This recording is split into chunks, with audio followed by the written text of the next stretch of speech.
ओम सिद्धस्वामुजमकाल संभूतनोत्कवा वोनोदिजपोति गुंजकाशं सहस्रमरा धम्मचासनमस्ताय कल्पद्वय सन्निधिं सर्वमङ्गलमङ्गलं वरेण्यं वरदं शुभं नारायणं नमस्कृतं सर्वकामैकारये।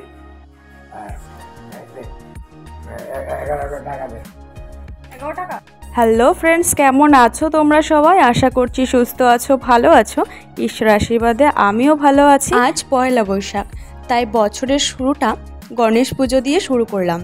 আজ আমাদের বাড়িতে হচ্ছে গণেশ পুজো, আর আজ সারাদিন আমি কি করব সব তোমাদের শেয়ার করব আমার এই ভিডিওর মাধ্যমে। সিদ্ধিদাতা গণেশদেব বিঘ্ন নাশ তিনি, তাই তার কাছে প্রার্থনা করি যাতে পৃথিবীর সমস্ত মানুষের সমস্ত বাধা বিঘ্ন কেটে যায়। যার মাতা সতী পার্বতী, পিতা মহাদেব, তার ভালো তার দেখার দায়িত্ব তো তারা রাখবেনই।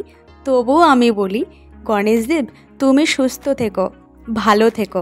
আজ যাকে তোমরা দেখছো পুজো করতে, তাকে তোমরা অনেক আগেও একটা ভিডিওতে দেখেছো, আমি তাকে দেখিয়েছি।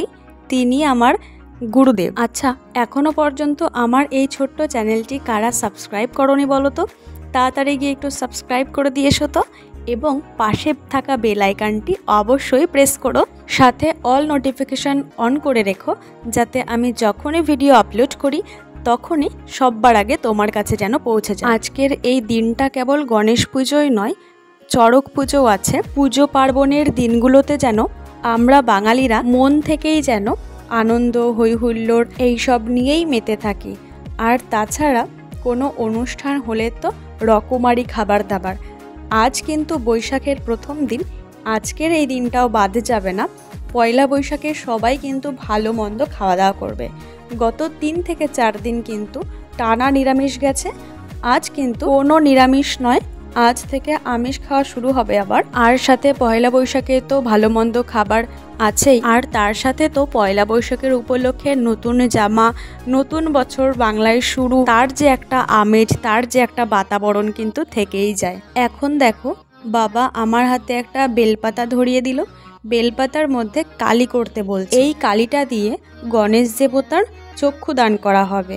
আর এই কালিটা কিন্তু একটুখানি বেলপাতার মধ্যে তেল ভরিয়ে নিয়ে তারপরে আগুনের তাপে অর্থাৎ প্রদীপের লম্বা শিষ্টার মধ্যে ধরলেই কালি হয়ে যায়। আর এই কালিটা দিয়েই গণেশ দেবতার চক্ষু দান করা হবে। বাবার পাশে যে ভদ্রমহিলা বসে আছেন, তিনি কিন্তু আমার গুরুমা। যারা আমার রোজ ভিডিও দেখো তাকেও কিন্তু চেনো তোমরা। আমার আগের একটা ভিডিওতে আমি দেখিয়েছিলাম উনি আমার গুরুমা। তাদের সান্নিধ্য পেয়ে আমি নিজেকে ধন্য মনে করি। এই বৈশাখের প্রথম দিন গণেশ পুজোটা আমি দেখেছি খুব একটা প্রচলন নেই যে ঘরের মধ্যে বা বাড়ির মধ্যে করবে। প্রায় সবাই দোকানের বা ব্যবসা যারা করে তারা দোকানের মধ্যে করে এই গণেশ পুজো। এদিকে আমার বেলপাতার মধ্যে কালি করা তো হয়ে গেছে, এবার চক্ষুদান করার পালা। সবাই মন দিয়ে পুজোটা দেখো।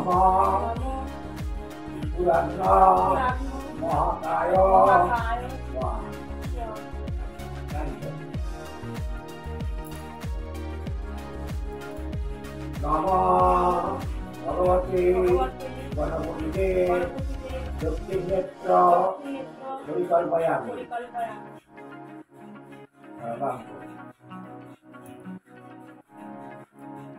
নমঃ একদন্ত মহাকায় বিঘ্ননাশ ভগবান গণপতিতে বামনেত্র।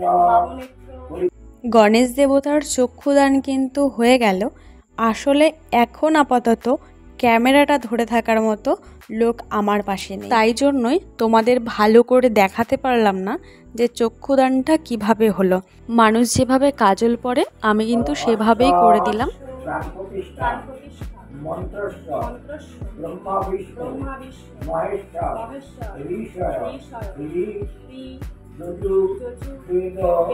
সম্বন্ধায় অষ্ট প্রাণ প্রতিষ্ঠা ও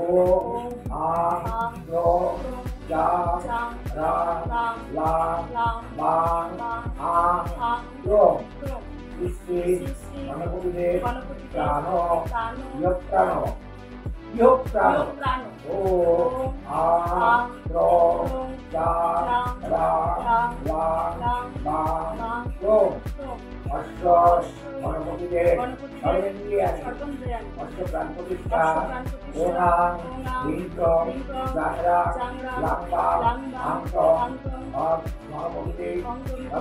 আমি জানি এতটুকু দেখার পর অনেকের মনে হতে পারে এই চক্ষুদান, তারপর ঠাকুরের এই প্রাণ প্রতিষ্ঠা, এইগুলো তো ব্রাহ্মণরাই করে।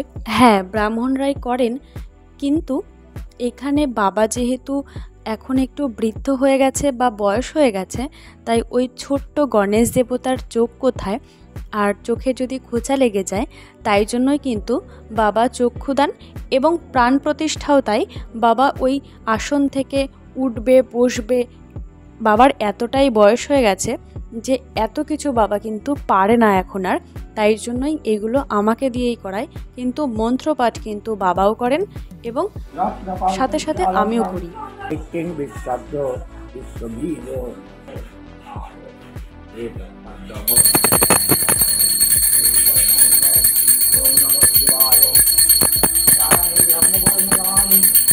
গণেশ দেবতার চক্ষুদান হয়ে গেল, প্রাণ প্রতিষ্ঠা হয়ে গেল। এবার সবাই অঞ্জলি নেব।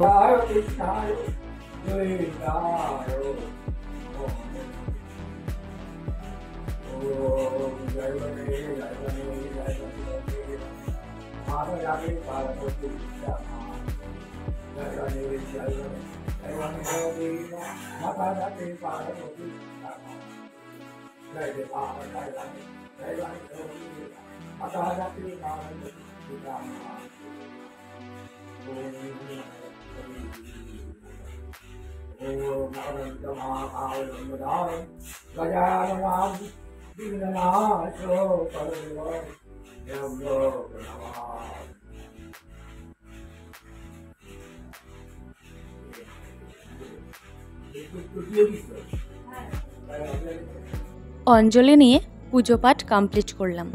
এবার আমাকে যেতে হবে একটু বাজারের উদ্দেশ্যে।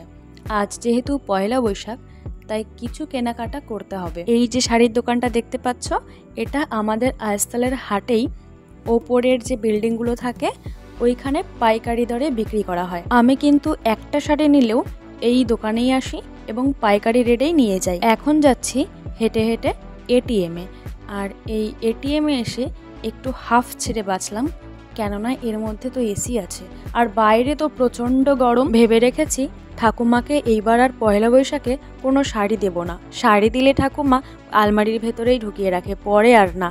তাই ঠাকুমার প্রয়োজনীয় জিনিস মানে এই ঘড়িটা ঠাকুমার জন্য নিয়ে যাচ্ছি। বাড়ি এসে বোনকে খেতে দিলাম। আজ বোন এসছে আমার জন্য একটা কুর্তি আর মায়ের হাতে রান্না করা একটু খাসির মাংস নিয়ে, আর বাবার জমিতে এই গন্ধরাজ লেবু নিয়ে চলে এসছে। প্রসঙ্গত বলে রাখি, আমাকে পয়লা বৈশাখে কিন্তু কুর্তিটা বোন দিয়েছে, মা অথবা বাবা কিন্তু নয়। আর বোন কেবল আমাকেই নতুন কুর্তি দিয়েছে এমন নয়, বোন কিন্তু বাবা, মা, ভাই সবাইকে নতুন বস্ত্র দিয়েছে এই পয়লা বৈশাখ। আমাকে কুর্তি আর ওই কন্টেনারে যে খাসির মাংসটা নিয়ে এসছে ওটা দিয়ে খাওয়া দাওয়া করে বাড়ি চলে যাচ্ছে। ও আসলে খুব বেশিক্ষণ থাকে না আমাদের বাড়িতে। এখন যাবে ক্যারাটে করাতে। 4টে স্কুলে ও ক্যারাটে শেখায়, আর সেই উপার্জন থেকেই কিন্তু ও বাবা, মা, ভাই এবং আমার জন্যও কিন্তু এই পয়লা বৈশাখ নতুন কিছু বস্ত্র সবাইকে উপহার দিল। দেখে শুনে খুবই ভালো লাগলো। এইটুকুনি বয়সে ও যে কিছু উপার্জন করে বাবা মাকে কিছু দিচ্ছে, এটা দেখে সত্যি খুবই ভালো লাগছে। ও আসবে শুনে আমিও তখন বাজারে গেছিলাম বাবা মার বা ভাই বোনদের জন্যও কিছু কেনার জন্য। বোন আমার জন্য এই কুর্তিটা নিয়ে এসছে, অসম্ভব সুন্দর এই কুর্তিটা। বোনের এই বয়সে যে উদ্যমতাটা রয়েছে মনের মধ্যে, এই উদ্যমতাটা কিন্তু এই বয়সে আমার ছিল না। তাই তো একটু হলেও ভালো লাগে ওকে দেখলে, আর আশীর্বাদ করি ও অনেক বড় হয়ে যায়। এখন যাবে অনেকটা দূরে, এই সাইকেল চালিয়ে রানাঘাট স্টেশন, তারপর ট্রেনে করে কোথায় না কোথায় যাবে। 4টে স্কুলে করায় এই ক্যারাটে, ওর প্রচণ্ড চাপ যায়। তার সাথে তো আছেই পড়াশোনা, এখন তো 12 ক্লাসে উঠলো, আরও চাপ। অতটা দূরে গিয়ে ওর মনে হলো ও ফোন নিয়েছে কিনা, দাঁড়িয়ে আবার ব্যাগ থেকে দেখলো ফোন নিয়েছে কিনা। যখন ব্যাগ থেকে দেখলো আছে ফোনের মধ্যে, আবার চলতে শুরু করলো। যাই হোক, ও তো বাড়ি চলেই যাবে স্বাভাবিক, যাক ও বাড়ি, আমিও ঘরে যাই। আমার তো পয়লা বৈশাখ এভাবেই কেটে গেল। বৈশাখের প্রথম দিনটা তোমাদের কেমন কাটলো জানিও কমেন্টে, আর ভালো লাগলে অবশ্যই একটা লাইক করে যেও। দেখা হচ্ছে নতুন একটা ভিডিওতে, ততক্ষণে তোমরা সুস্থ থেকো, ভালো থেকো।